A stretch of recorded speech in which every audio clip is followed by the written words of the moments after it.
అండి దేవుని నామంలో మీ అందరికీ శుభములు కలుగును గాక. ప్రార్థన చేసుకొని జీవము కలిగిన వాక్యాన్ని ధ్యానం చేద్దామండి.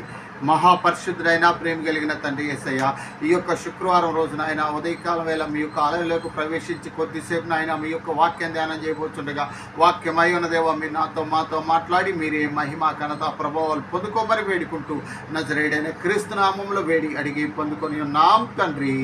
ఆమేన్. అందరికీ వందనాలండి. మన ప్రభు అయిన యేసుక్రీస్తు నామములో అందరికీ కూడా శుభములు కలుగునుగాక. కొద్దిసేపు వాక్యాన్ని ధ్యానం చేద్దామండి. ఈ నెల జనవరి 26, 23వ తేదీ 23 సామెత ధ్యానం చేద్దామండి. 4వ వచనము 23వ వచనం ధ్యానం చేద్దామండి. ఇక్కడ అంటున్నాడు, ఐశ్వర్యము పొంద ప్రయాస పడకము, నీటికి అట్టి అభిప్రాయము కలిగినను దానిని విడిచిపెట్టము. 23వ వచనం చదువుకుందామండి. ఇక్కడ సత్యమును అమ్మివేయక దాన్ని కొని ఉంచుకొనుము, జ్ఞానమును ఉపదేశమును వివేకమును కొని ఉంచుకొనుము. ఇంకా కూడా అంటున్నాడు, ఇక్కడ ఏమంటున్నాడు, ఒకవేళ నీకు ఆ డబ్బు మీద ఆసక్తి ఉంటే దాన్ని విడిచిపెట్టు.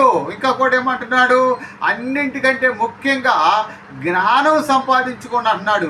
ఈ జ్ఞానం ఇచ్చేదెవరు? జీవము కలిగిన దేవుడు. యాకోబు పత్రికలు అంటున్నాడు, మీలో ఎవరికైనా జ్ఞానం కొద్దుగా ఉంటేనే దేవుడిని అడుగున, అప్పుడు అది అనుగ్రహిస్తబడుతుంది అంటున్నాడు. కాబట్టి మనం అన్నింటికంటే కావాల్సింది మనకేంటంటే ఆ యొక్క పరిశుద్ధ జ్ఞానము. ఆ జ్ఞానం ఎవరు ఇచ్చారంటే జీవము కలిగిన దేవుని యొద్దకు వచ్చి ఆయన ఆశ్రయిస్తే, ఆయన స్తుతించి, ఆయన మయంపరిచి, ఆయన ఘనపరిస్తే ఆ జీవము కలిగిన దేవుడు నీకు నాకు ఆ పరిశుద్ధ జ్ఞానాన్ని అనుగ్రహించే దేవుడుగా ఉన్నాడు. ఏ తెగులు సమీపించనీయక,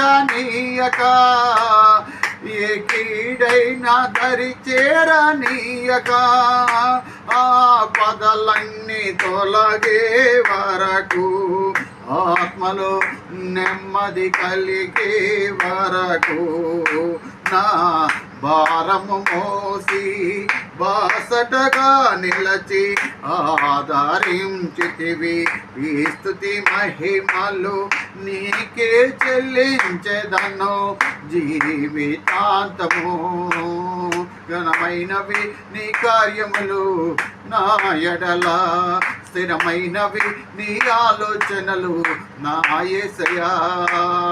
స్తుతి కృపలను పొందుచు కృతజ్ఞత కలిగి స్తుతులర్పించెదను అన్ని వేళలా. అనుదినము నీ అనుగ్రహమే, ఆయుష్కాలము నీ వరమే.